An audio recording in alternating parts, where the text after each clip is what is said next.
So today there is one current affairs topic related to categorization, sub-categorization among the Dalits.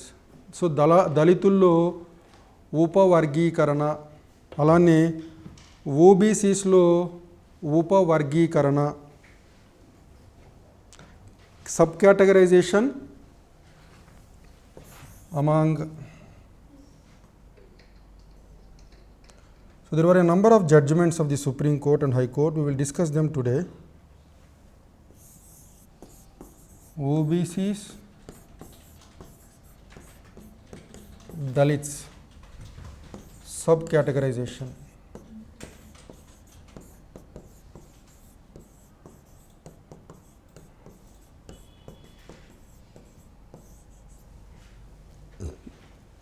దళితుల్లో వెనకబడిన తరగతుల్లో ఉపవర్గీకరణ. I will ask you a few questions. Think about them and try to answer me. Is there the concept of creamy layer among the Dalits? Creamy layer అనే concept దళితుల్లో ఉందా? లేదు. ఉండాలని supreme court తీర్పు ఇచ్చింది 2018లో. The concept of creamy layer is valid even among the Dalits. Creamy layer అంటే so దళితుల్లో ఆదాయం ఎక్కువ ఉన్న కుటుంబాలని రిజర్వేషన్ నుంచి మినహాయించడం, ఇది దళితుల్లో ప్రస్తుతం లేదు, ఓబీసీల్లో ఉంది. So among the other backward classes, the families having a particular income level above the ceiling limit fixed by government, వాళ్ళకి రిజర్వేషన్స్ వర్తించవు. అంటే ఒక సంవత్సరంలో ఇంత ఆదాయానికి మించి ఆదాయం ఉన్న కుటుంబాలకి రిజర్వేషన్లు వర్తించవు అని ఓబీసీల విషయంలో చెప్పారనమాట. That is called creamy layer concept. Mandal commission, what is this mandal commission? On backward classes till now 2 commissions were appointed. The first one is Kaka Kalelkar Commission.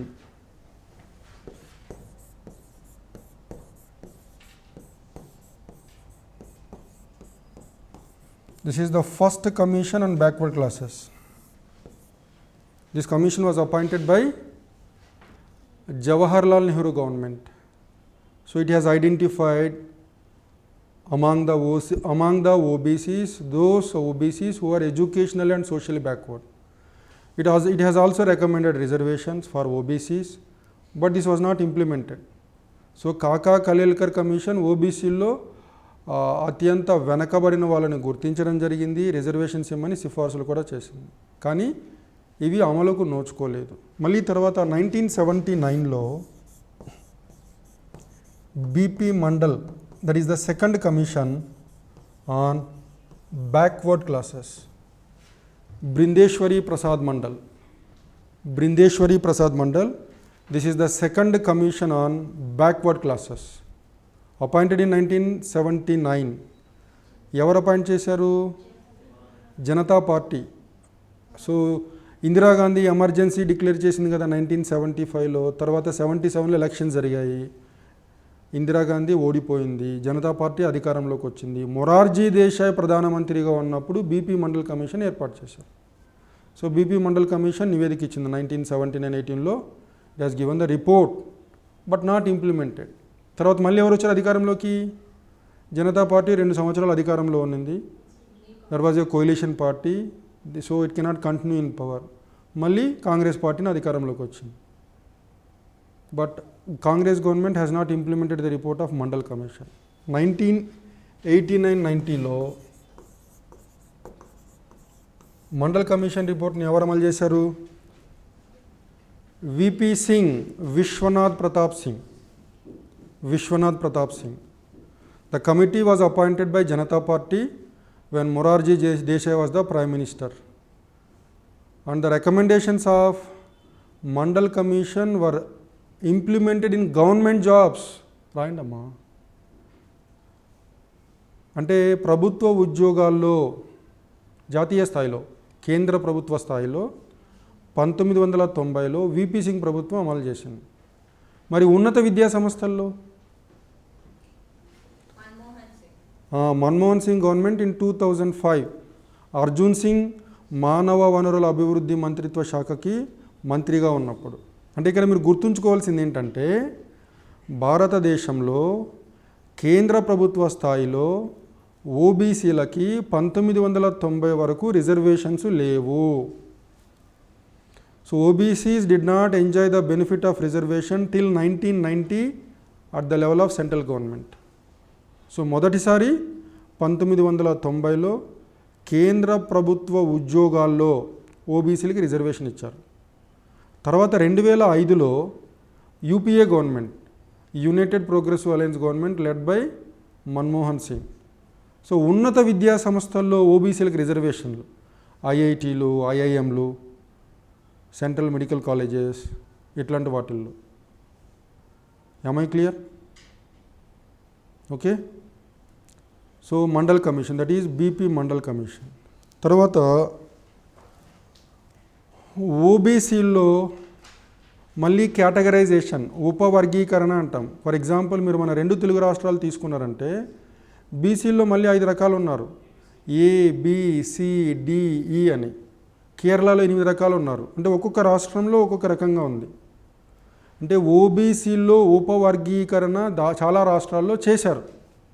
మరి కేంద్ర ప్రభుత్వ స్థాయిలో is there a sub categorisation?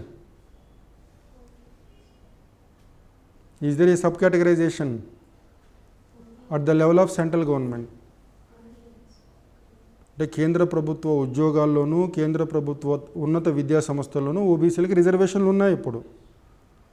మరి ఆ రిజర్వేషన్లు ఇచ్చినప్పుడు ఓబీసీలో ఉపవర్గీకరణ చేసి ఇస్తున్నారా? లేదు, కేటగరైజేషన్ లేదు. ఓబీసీలో ఏబిసిడి అనేది కేంద్ర ప్రభుత్వంలో లేదు. ఎక్కడుంది? అన్ని రాష్ట్ర ప్రభుత్వాల్లో కూడా లేదు, కొన్ని రాష్ట్ర ప్రభుత్వాల్లో ఉంది.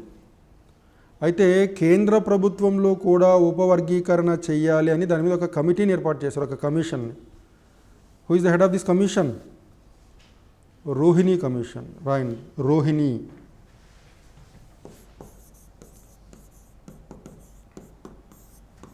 Don't get confused. In some of the states, there is a sub-categorization among the OBCs to get the benefit of reservation. భారతదేశంలోని కొన్ని రాష్ట్రాల్లో ఓబీసీల్లో ఉపవర్గీకరణ జరిగింది. కేంద్ర ప్రభుత్వ స్థాయిలో ఉపవర్గీకరణ ఇంకా జరగలేదు. దీనికి సంబంధించి ఏర్పాటు చేసిన కమిషన్ ఏది అంటే Rohini commission. Justice Rohini commission was appointed by the union government to look into the issue of sub-categorization among the OBCs at the union level. కేంద్ర ప్రభుత్వ స్థాయిలో ఓబీసీల్లో ఉపవర్గీకరణకు సంబంధించిన commission Rohini commission. Okay, clear? Why do we need sub categorisation అంటే ఓబీసీల్లో కూడా they are not homogeneous. ఓబీసీల్లో వెనకబడిన తరగతుల్లో అత్యంత వెనకబడిన వాళ్ళు ఉన్నారు, కొంచెం బెటర్ ఆఫ్ ఉన్న వాళ్ళు కూడా ఉన్నారు. ఈ రిజర్వేషన్ బెనిఫిట్ అందేటప్పుడు ఎవరికి అందాలి బెనిఫిట్? వీళ్ళల్లో బాగా వెనకబడిన వాళ్ళకి ముందు అందాలి, తర్వాత మిగిలిన వాళ్ళ గురించి ఆలోచించవచ్చు. So the advantage of sub categorisation is to better target the most backward within OBC. So ఓబీసీల్లోనే రకరకాలుగా వెనుకబాటుతనం ఉంటుంది. అత్యంత వెనుకబాటుతనానికి గురైన కులాలకి ముందస్తుగా రిజర్వేషన్ బెనిఫిట్లు ఇవ్వాలి. That is the purpose. Is it good or bad? This is good. అలానే దళితుల్లో కూడా ఉపవర్గీకరణ చేయాలి. ఎందుకంటే ఉదాహరణ మీకు 2 తెలుగు రాష్ట్రాలు తీసుకోండి. మనకు 2 తెలుగు రాష్ట్రాల్లో ఎస్సీలో దళితుల్లో ముఖ్యంగా 2 వర్గాలు ఉన్నాయి, మాదిగ, మాల. వీళ్ళల్లో మాదిగలు they are not getting the benefit of reservation. వాళ్ళ జనాభాలో ఎస్సీ జనాభాలో వాళ్ళ శాతం 50%, కానీ రిజర్వేషన్ బెనిఫిట్స్ వాళ్ళకి ఎక్కువ రావట్లేదు, ఎక్కువ మాల కమ్యూనిటీకి వెళ్ళిపోతుంది.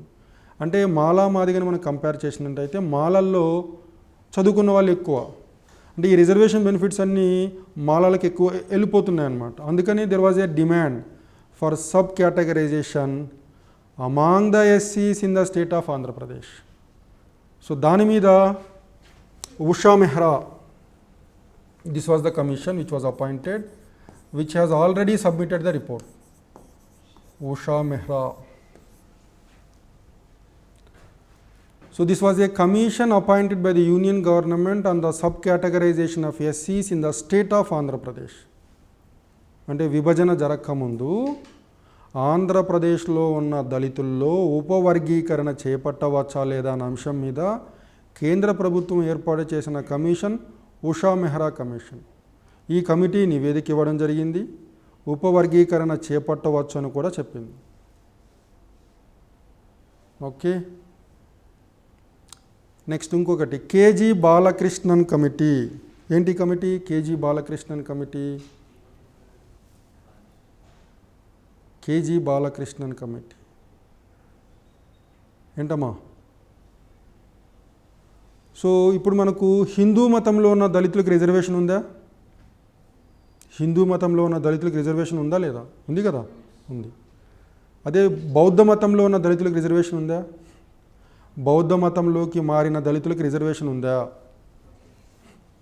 తెలుసుకోవాలి. ఉంది.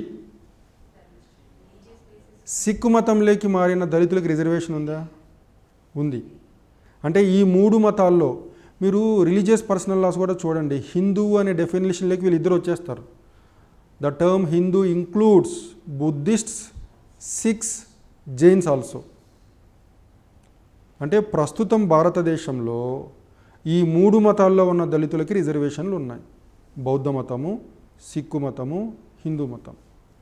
కానీ చాలామంది దళితులు క్రిస్టియానిటీలోకి మారారు, ఇస్లాంలోకి కూడా మారిన వాళ్ళు ఉన్నారు. మరి ఇస్లాం మతంలో ఉన్న దళితులకి రిజర్వేషన్స్ ఉన్నాయా? క్రైస్తవ మతంలో ఉన్న దళితులకి రిజర్వేషన్స్ ఉన్నాయా? క్రైస్తవ మతంలోకి మారిన దళితులకి, ఇస్లాం మతంలోకి మారిన దళితులకి రిజర్వేషన్స్ ఉన్నాయా? రిజర్వేషన్స్ లేవు. మరి వీళ్ళకి రిజర్వేషన్స్ ఇవ్వాలా?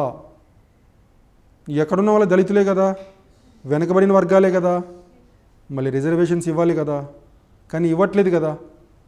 ఈ సమస్యని పరిశీలించడానికి ఈ మధ్యకాలంలో కేంద్ర ప్రభుత్వం ఏర్పాటు చేసిన కమిటీ కేజీ బాలకృష్ణన్ కమిటీ.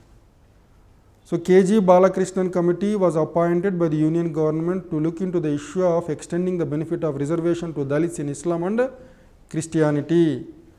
క్రైస్తవంలోకి, ఇస్లాంలోకి మారిన దళితులకి రిజర్వేషన్స్ ఇవ్వాలా అనే అంశం మీద కేంద్ర ప్రభుత్వం ఏర్పాటు చేసిన కమిటీ కేజీ బాలకృష్ణన్ కమిటీ. ఇది కూడా రాయండి. ఎస్సీ ఎస్టీ, ఇప్పుడు Hindus, Sikhs, Buddhists, Dalits in Hindu religion, Sikh religion, Buddhist religion, they enjoy the benefit of reservation. వాళ్ళకి రిజర్వేషన్స్ ఆల్రెడీ ఉన్నాయి.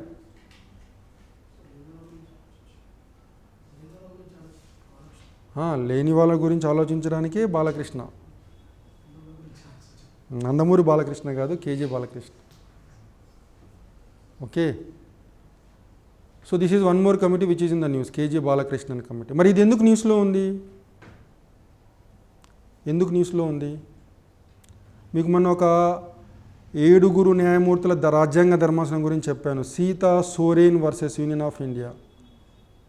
ఏం జరిగిందంటే పంజాబ్లో 1975లో, పంజాబ్లో వినండి తర్వాత చెప్తాను, పంజాబ్లో 1975లో పంజాబ్ గవర్నమెంట్ ఏం చేసిందంటే దళితుల్లో ఉపవర్గీకరణ తీసుకొచ్చింది. అత్యంత వెనుకబడిన దళితులని, వెనుకబడిన దళితులని ఇలా కేటగరైజేషన్ చేసి అక్కడ రిజర్వేషన్స్ ఇచ్చారు. కానీ 2004లో ఆంధ్రప్రదేశ్ ప్రభుత్వం 2000 సంవత్సరంలో దళితుల్లో ఉపవర్గీకరణకి ప్రయత్నం చేస్తే ఈ విషయం సుప్రీంకోర్టుకి వెళ్ళి 2004లో ఉపవర్గీకరణ చెల్లుబాటు కాదని సుప్రీంకోర్టు తీర్పిచ్చింది. ఆ తర్వాత పంజాబ్లో ఉన్న ఉపవర్గీకరణ చెల్లదని పంజాబ్ హర్యానా హైకోర్టు తీర్పిచ్చింది. అంటే పంజాబ్లో ఆల్రెడీ అమలులో ఉన్న ఉపవర్గీకరణ రద్దయిపోయింది. ఆ తర్వాత కాలంలో చాలా రాష్ట్రాలు, పంజాబ్తో సహా తమిళనాడు కూడా ఈ దళితుల్లో ఉపవర్గీకరణ తీసుకురావాలని ప్రయత్నాలు చేస్తుంటే హైకోర్టులు కొట్టివేస్తున్నాయి.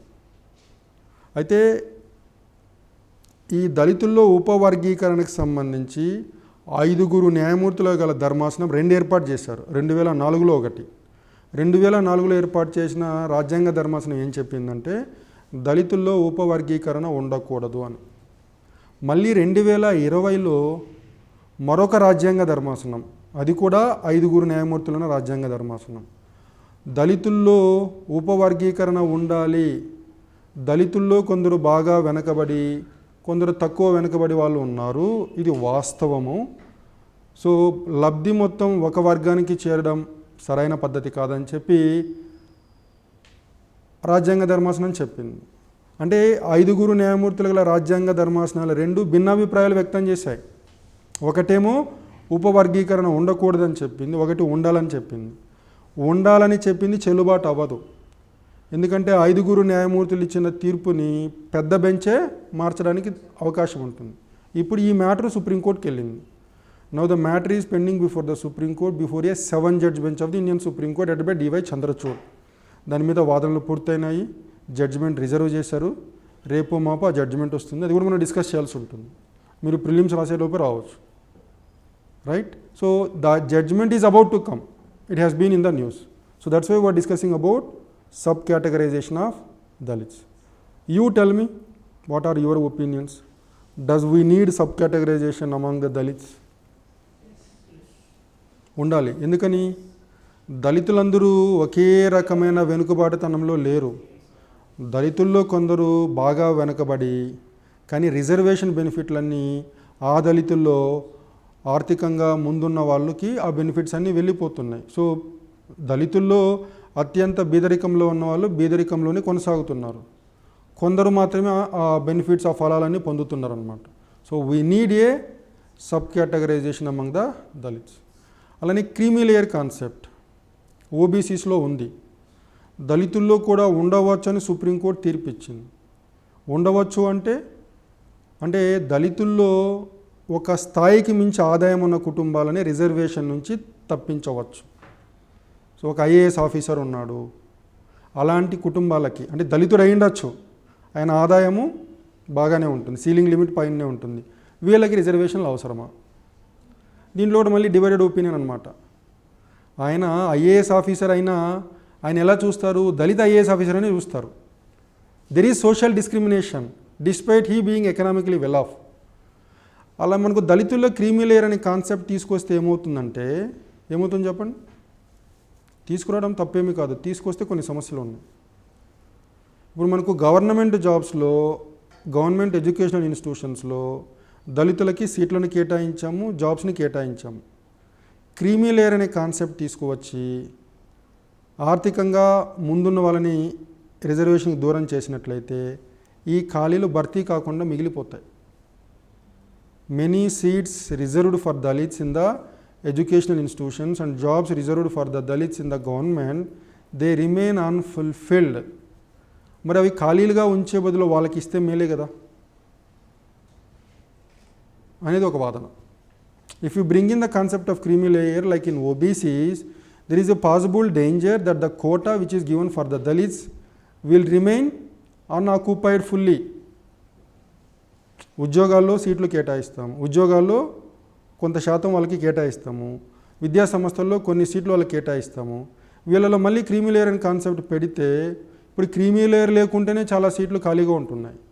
ఇప్పుడు క్రీమీ లేయర్ తీసుకొచ్చి వాళ్ళలో బెటర్ ఆఫ్ వాళ్ళని మనము రిజర్వేషన్ బెనిఫిట్ నుంచి తప్పించామనుకోండి, ఇంకా సీట్లు ఫిల్ అయ్యే ఛాన్సెస్ ఇంకా తగ్గిపోతాయి.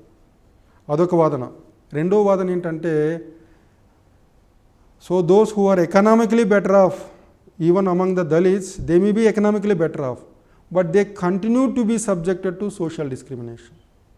అంటే మళ్ళీ ఈ కులపిచ్ అనేది ఐఏఎస్ ఆఫీసర్ల మధ్యలో కూడా ఉంటుంది.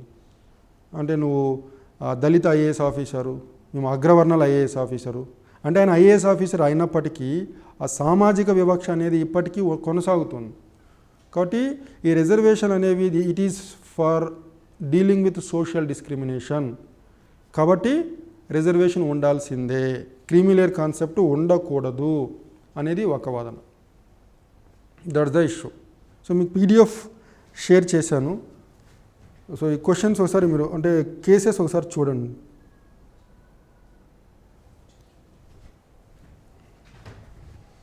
So you don't need to right, మీకు పీడిఎఫ్ షేర్ చేశాను కాబట్టి రీసెంట్గా ఇది ఎందుకు న్యూస్లో ఉందంటే సబ్ కేటగరైజేషన్ ఆఫ్ దళిత్స్ అనేది.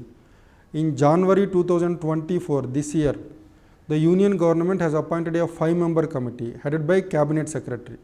సో కేంద్ర ప్రభుత్వం క్యాబినెట్ సెక్రటరీ నేతృత్వంలో 5 సభ్యుల బృందంతో ఒక కమిటీని ఏర్పాటు చేసింది. What for? To evaluate and work out a method for the equitable distribution of benefits to the most backward communities amongst the schedule caste across the country. అంటే భారతదేశంలో షెడ్యూల్డ్ కులాలుగా గుర్తించబడిన వారి సంఖ్య 1200. అంటే 1200 కులాల్ని షెడ్యూల్డ్ కులాలుగా గుర్తించారు. దేశవ్యాప్తంగా 1200 షెడ్యూల్డ్ కులాలను గుర్తించడం జరిగింది. వీళ్ళల్లో కొందరు బాగా అత్యంత వెనకబడిన వర్గాలు ఉన్నాయి. సో వీళ్ళకి అభివృద్ధి ఫలాలు అందరికీ సమానంగా అందే ఉద్దేశంతో పథకాలను రూపొందించాలని కేంద్ర ప్రభుత్వం ఒక కమిటీని ఏర్పాటు చేసింది. ఆ కమిటీకి అధ్యక్షుడు cabinet secretary. This is one reason why it has been in the news. Equitable distribution of benefits among the most backward Dalit communities. That's one reason why it has been in the news. Then రీసెంట్గా Telangana assembly ఎలక్షన్స్లో నరేంద్ర మోడీ ప్రచారానికి వచ్చినప్పుడు చెప్పాను కదా, ఆంధ్రప్రదేశ్లో గత 10-15 సంవత్సరాల నుంచి there is a strong demand for sub categorization within the ఎస్సీస్ in the 2 Telugu states. So మాదిగలు, మాలలు రిజర్వేషన్ బెనిఫిట్స్ అని తీసేసుకుంటున్నారన్న ఉద్దేశంతో మాదిగలు సబ్ కేటగరైజేషన్ కావాలని they have been demanding, on which a committee is appointed, and even Narendra Modi government is in favour of sub categorization among the Dalits in the state of Telangana. Then so ఈ 7-judge bench of the supreme court చెప్పాను ఎందుకు ఏర్పాటు చేశారు. దళితుల్లో ఉపవర్గీకరణ ఉండాలా వద్దా? రాజ్యాంగ ధర్మాసనం ఏం చెప్పింది? ఒక రాజ్యాంగ ధర్మాసనం ఉపవర్గీకరణ ఉండాలి అని చెప్పింది, ఇంకొక రాజ్యాంగ ధర్మాసనం ఉపవర్గీకరణ ఉండకూడదు అని చెప్పింది. సో ఈ విషయాన్ని పరిష్కరించడానికి 7 న్యాయమూర్తులు గల రాజ్యాంగ ధర్మాసనాన్ని ఏర్పాటు చేశారు. దీని ముందు వాదనలు జరిగాయి, జడ్జిమెంట్ రిజర్వ్ అయింది, అతి త్వరలో జడ్జిమెంట్ కూడా రాబోతోంది.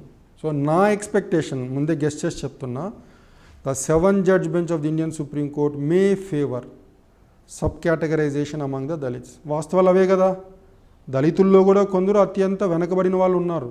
మరి వాళ్ళకు లబ్ధి చేకూరాలంటే ఉపవర్గీకరణ ఉండాల్సిందే. ఆల్రెడీ ఓబీసీలో ఉంది కదా ఉపవర్గీకరణ రాష్ట్రాల్లో, మరి ఇక్కడ దళితుల్లో ఉంటే తప్పేంటి? ఓబీసీలో ఎలా అయితే అత్యంత వెనకబడిన ఓబీసీలు ఉన్నారో అలా ఉన్నారు కాబట్టి వర్గీకరణ జరిగింది. కోర్స్ కేంద్ర ప్రభుత్వ స్థాయిలో జరగకపోయినా చాలా రాష్ట్రాలు ఇది జరిగింది. దాన్ని రాజ్యాంగ విరుద్ధమని కోర్టులు ఏం కొట్టివేయలేదు. మరి ఓబీసీలో కరెక్ట్ ఏది, దళితుల్లో రాంగ్ ఎలా అవుతుంది? అవ్వదు కదా. So logic, probably the 7-judge bench of the Indian Supreme Court may allow sub-categorization among the Dalit community. That's my guess. See here, the Madiga community has been struggling since 1994 for the sub-categorization of SCs. So దీని మీద ఇప్పటిదాకా 2 కమిషన్లు ఏర్పాటు చేశారు. ఒకటి 1996లో Ramachandra Raju commission, ఇది రాయండి, ఇది మీకు చెప్పలేదు. Justice P Ramachandra Raju commission in 1996. Justice P Ramachandra Raju commission. So justice P Ramachandra Raju commission in 1996. The other one Usha Mehra commission, already చెప్పాను నేను. తెలుగు రాష్ట్రాల్లో దళితుల ఉపవర్గీకరణ మీద 2 కమిషన్లు ఏర్పాటు చేశారు. ఒకటి justice P Ramachandra Raju commission, the other one is justice Usha Mehra commission. 2 కూడా నివేదికలు ఇవ్వడం జరిగిపోయింది. ఈ దళితుల్లో ఉపవర్గీకరణ చేపట్టవచ్చు అని కూడా నివేదికలు ఇచ్చాయి. మరి ఎక్స్పర్ట్ కమిటీస్ కూడా చెప్పాయి కదా ఉపవర్గీకరణ చేయొచ్చని. కాబట్టి 7 న్యాయమూర్తుల గల ధర్మాసనం కూడా ఉపవర్గీకరణకి అనుకూలంగా తీర్పిచ్చే అవకాశం ఎంతైనా ఉంది. See here, the Madiga community constitutes at least 50% of the total scheduled caste in Telangana. According to the 2011 census, SCs form a little over 15% of the state population. అంటే తెలంగాణలో మొత్తం జనాభాలో దళితుల జనాభా 15%. ఈ 15లో సగం మాదిగలు ఉన్నారు. సగం అంటే 7.5. మరి రిజర్వేషన్ బెనిఫిట్స్లో కూడా సగం మంది మాదిగలకి ఈ రిజర్వేషన్ అందాలి కదా, కానీ అలా అందట్లేదు. కాబట్టి the Madigas have a grievance. For years the Madiga community has said that the benefits including that of reservation meant for the SC category had been cornered by the Mala community with the Madigas being left out. అంటే దళితులకు ఇచ్చిన రిజర్వేషన్లు ఉద్యోగాల్లో కావచ్చు, విద్యా సంస్థల్లో కావచ్చు, ఇవి ఎవరికి ప్రయోజనం చేకూర్చాయి? మాలలకు ప్రయోజనం చేకూర్చాయి. మాదిగలు దీనివల్ల పెద్దగా లబ్ధి పొందలేదు అనేది వాళ్ళ వాదన. వాస్తవం కూడా. In the last 2 decades multiple states like Punjab, Bihar, Tamil Nadu have tried to bring in reservation laws at the state level in a bid to sub categories ఎస్సీస్. ఇందాక నేను చెప్పాను కదా, గత 20 ఏండ్ల నుంచి దళితుల్లో ఉపవర్గీకరణ తీసుకొచ్చే ప్రయత్నాలని కొన్ని రాష్ట్రాలు చేస్తున్నాయి, కానీ న్యాయస్థానాలు వీటిని కొట్టివేస్తున్నాయి. సో పంజాబు, బీహారు, తమిళనాడు, ఆంధ్రప్రదేశ్ కూడా ఎగ్జాంపుల్ చెప్పాను కదా. పంజాబ్లో ఆల్రెడీ 1975లో చేశారు, ఇది కొన్ని రోజులు అమల్లో ఉన్నింది. తర్వాత ఆంధ్రప్రదేశ్ చేసింది, సుప్రీంకోర్టు కొట్టివేసింది. తమిళనాడు ప్రయత్నం చేసింది, బీహార్ కూడా చేసింది. ఇది ఆల్రెడీ చెప్పాను కదా. A national commission to examine the issue of sub categorisation of ఎస్సీస్ in Andhra Pradesh headed by justice Usha Mehra. It has given the report in 2008. It has recommended amendment of Article 341 of the Constitution to provide for sub-categorization. Write down this article. Article 341. 341వ అధికరణను సవరించి ఉపవర్గీకరణకు అవకాశం కల్పించాలి. మీకు ఓబీసీలకు సంబంధించి 2 రాజ్యాంగ సవరణలు already చెప్పాను. ఏంటమ్మా అవి? 102వ రాజ్యాంగ సవరణ చట్టం, 105వ రాజ్యాంగ సవరణ చట్టం. 102వ రాజ్యాంగ సవరణ చట్టం నేషనల్ కమిషన్ ఫర్ బ్యాక్వర్డ్ క్లాసెస్కి కాన్స్టిట్యూషనల్ స్టేటస్ ఇచ్చింది. 102వ. అంతకుముందు అదేంటి? ఓన్లీ స్టాట్యుటరీ బాడీ అనమాట. 342A అనే అధికారాన్ని రాజ్యాంగంలో చేర్చి ఎన్సీబీసీని, నేషనల్ కమిషన్ ఫర్ బ్యాక్వర్డ్ క్లాసెస్ని రాజ్యాంగబద్ధ సంస్థగా మనం మార్చాం. అయితే 102వ రాజ్యాంగ సవరణ చట్టం చేసినప్పుడు రాష్ట్ర స్థాయిలో ఓబీసీ కులాలను గుర్తించే అధికారము రాష్ట్రపతికి మాత్రమే ఉంటుందని రాజ్యాంగ సవరణ చట్టం చెప్పింది. The power to prepare the list of state OBC caste it lies with the president, not with the governor. కానీ 102వ రాజ్యాంగ సవరణ చట్టం రాకమునుపు అన్ని రాష్ట్రాల్లో రాష్ట్ర స్థాయిలో ఓబీసీ కులాలను గుర్తించే అధికారము రాష్ట్ర ప్రభుత్వాలకు ముందు నుంచి ఉంది. కానీ 102వ రాజ్యాంగ సవరణ చట్టం ఈ అధికారాన్ని తీసేసింది. అందుకని మళ్ళీ రాజ్యాంగాన్ని సవరించారు. ఎప్పుడు? 105వ రాజ్యాంగ సవరణ చట్టం ద్వారా రాష్ట్ర ప్రభుత్వాలకి రాష్ట్ర స్థాయిలో ఓబీసీ కులాలను గుర్తించే అధికారము మళ్ళీ రాష్ట్రాలకు ఇచ్చారు. దేని ద్వారా? 105వ రాజ్యాంగ సవరణ చట్టం ద్వారా. 342A అధికరణలో క్లాస్ 3ని చేర్చారని చెప్పాను, మీకు గుర్తుందో లేదో. ఆర్టికల్ 342 క్యాపిటల్ ఏలో క్లాస్ 3ని చేర్చి the governor, the state government is given the power to prepare the state list of OBCs. And I said there are in several states in India there is sub-categorization among the OBCs. On the same lines దళితుల్లో కూడా sub-categorization ఉండడంలో ఎటువంటి తప్పు లేదు. That's the point. అంటే already 2 expert committees కూడా ఆమోదించాయి. దళితుల్లో ఉపవర్గీకరణ చేపట్టవచ్చు అని ఎవరు చెప్పారు? ఉషా మెహ్రా కమిషన్ చెప్పింది, రామచంద్రరాజు కమిషన్ కూడా చెప్పింది.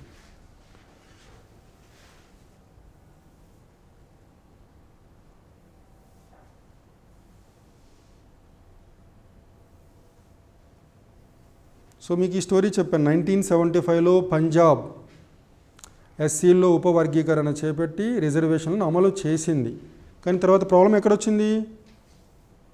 ఆంధ్రప్రదేశ్లో ఈ ప్రయత్నం చేసినప్పుడు దీన్ని సుప్రీంకోర్టులో కొట్టివేయడం జరిగింది.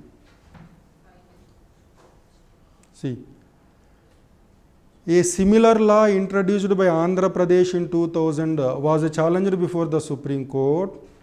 In 2004, a 5-judge constitution bench has struck down. అంటే ఆంధ్రప్రదేశ్ ప్రభుత్వం కూడా దళితుల్లో ఉపవర్గీకరణ తీసుకువచ్చింది 2000 సంవత్సరంలో. సో ఈ చట్టాన్ని సుప్రీంకోర్టులో సవాలు చేసినప్పుడు 2004లో ఒక రాజ్యాంగ ధర్మాసనం ఈ ఉపవర్గీకరణ చెల్లుబాటు కాదని దాన్ని రద్దు చేసింది. మరి దీని ప్రభావం పంజాబ్లో కూడా పడింది. ఈ తీర్పు వచ్చిన 2 ఏళ్ళకి పంజాబ్ హర్యానా హైకోర్టు కూడా పంజాబ్లో ఆల్రెడీ అమల్లో ఉన్న ఉపవర్గీకరణ చెల్లుబాటు కాదని తీర్పిచ్చింది. That's the point. Write down this case.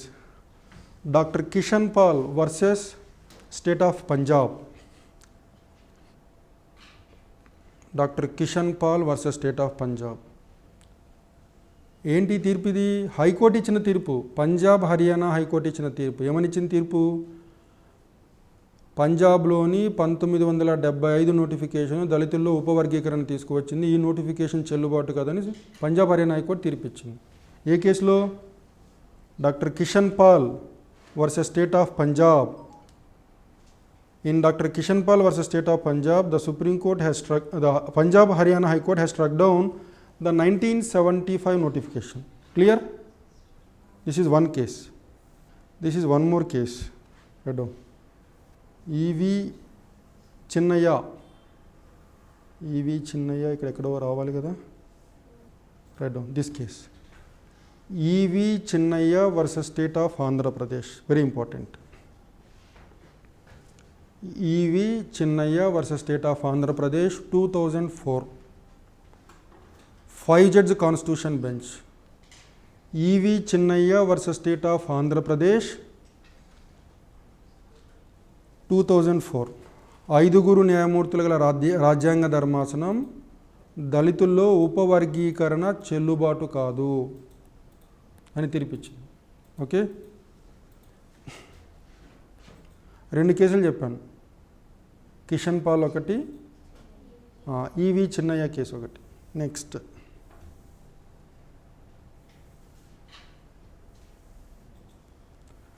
there is one more case.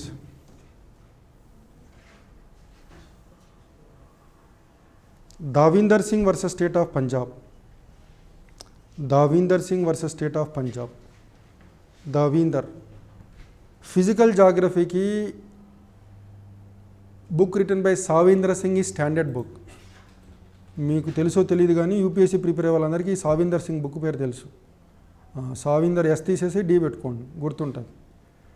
Yes, the books written by Savinder Singh is very standard book యూపీఎస్సీకి ప్రిపేర్ అయ్యే వాళ్ళకి. Physical geography by Savindra Singh. So there is one more case like EV Chinnaiah versus state of AP. There is one more case Davinder Singh versus state of Punjab. Davinder Singh versus state of Punjab. ఈ కేసు ఏంటి? ఇది కూడా this is a case by a 5-judge bench of the Indian supreme court. అంటే 2020లో దీని మీద supreme court, అంటే 2004లో ఇచ్చిన సుప్రీం కోర్టు తీర్పును తప్పుపట్టడం జరిగింది. అంటే కఠోర వాస్తవం ఏంటంటే భారతదేశంలో దళితుల్లో కూడా అత్యంత వెనుకబడిన వర్గాలు ఉన్నాయి. వారికి లబ్ధి చేకూర్చే విధంగా ఉపవర్గీకరణ తీసుకురావాలి అని పరస్పర విరుద్ధమైన తీర్పిచ్చింది. ఈవి చిన్నయ్య వర్సెస్ స్టేట్ ఆఫ్ ఆంధ్రప్రదేశ్లో సుప్రీంకోర్టు ఏం చెప్పింది? దళితులందరూ ఒకే రకానికి చెందిన వాళ్ళలో వర్గీకరణ ఉండకూడదు. వర్గీకరణ తీసుకొస్తే అది 14వ అధికారానికి వ్యతిరేకం కాబట్టి ఉపవర్గీకరణ చెల్లుబాటు కాదని సుప్రీంకోర్టు తీర్పిచ్చింది. కానీ 2020లో Davinder Singh versus state of Punjab కేసులో సుప్రీంకోర్టు ఏం చెప్పిందంటే ఉపవర్గీకరణ చెయ్యాలి. మరి 5 న్యాయమూర్తుల ధర్మాసనం, రాజ్యాంగ ధర్మాసనం ఇచ్చిన తీర్పుని ఇంకొక 5 న్యాయమూర్తులు గల రాజ్యాంగ ధర్మాసనము అధిగమించడానికి వీలు ఉండదు. ఈవి చిన్నయ్య కేసులో 5-judge బెంచే, దావీందర్ సింగ్ వర్సెస్ స్టేట్ ఆఫ్ పంజాబ్లో కూడా 5-judge బెంచే. A judgment given by a 5-judge bench cannot be overruled by another 5-judge bench. That's why this matter went before 7-judge bench. 7-judge bench. So write down Davinder Singh versus State of Punjab. See here, చదువుతాను వినండి, రాయాల్సిన అవసరం లేదు. The ruling disagreed with the belief that scheduled castes are a homogeneous group. అంటే ఈవి చిన్నయ్య కేసులో Supreme Court ఏం చెప్పిందంటే దళితులందరూ ఒకే రకమైన వెనుకబాటుతనం కలిగి ఉన్నారు అనే అభిప్రాయాన్ని చెప్పింది. కానీ ఈ Davinder Singh versus state of Punjab 2020లో సుప్రీంకోర్టు దీంతో ఏకీభవించలేదు. దళితుల్లో కొందరు అత్యంత వెనకబడిన వర్గాలు ఉన్నారు, వాళ్ళకి ఎక్కువ ప్రయోజనం చేకూర్చే విధంగా ఉపవర్గీకరణ తీసుకురావాలి అని చెప్పడం జరిగింది. సో తర్వాత ఈ కేసు రాయండి. Jarnail Singh versus Lakshmi Narayana Gupta. 2018 Jarnail Singh JARNAIL Jarnail Singh versus Lakshmi Narayana Gupta LACHHMI Narayana Gupta 2018.